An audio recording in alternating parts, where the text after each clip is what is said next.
கொடிகாத்த குமரன் என்று அழைக்கப்படும் திருப்பூர் குமரன் அவர்கள் பிறந்த சென்னிமலையில அவருக்கு மணிமண்டபம் அமைக்க நம்முடைய முதலமைச்சர் அவர்கள் சமீபத்தில் அடிக்கல் நாட்டியிருக்கிறார். குணாளன் நாடார் அவர்கள் விடுதலை போரில் பங்கேற்றார். அவருக்கும் இங்க மரியாதை செலுத்தப்பட்டிருக்கு.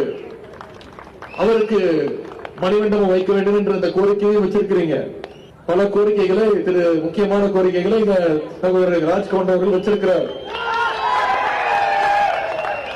நிச்சயம் அந்த கோரிக்கைகளை முதலமைச்சருடைய திராவிட முன்னேற்ற கழகத்துடைய கழக தலைவர் அவருடைய கவனத்திற்கு நான் எடுத்து செல்கின்றேன். முதலமைச்சர் அவர்களுக்கு எந்த நேரத்தில் எதை எப்படி செய்யணும்ன்ற வித்த அவருக்கு தெரியும். நிச்சயம் உங்களுடைய கோரிக்கைகளை அதை சாத்தியப்படுத்துகின்ற அதை நிஜமாக்கின்ற அந்த பணியில் நான் நிச்சயம் என்னுடைய முழு கவனத்தை ஈடுபடுத்த என்பதை கூறிக்கொள்கின்றேன்.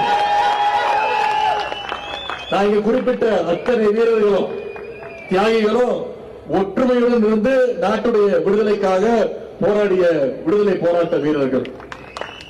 இந்த நேரத்தில் பாசிஸ்டுகள் மற்றும் அடிமைகளிடமிருந்து தமிழ்நாட்டை காப்பாற்றுவதற்கு நாம் அனைவரும் சாதி மதங்களை எல்லாம் கடந்து செயலாற்ற வேண்டியது, ஒற்றுமையுடன் செயலாற்ற வேண்டியது நம்முடைய கடமை, காலத்தின் மிக மிக அவசியம்.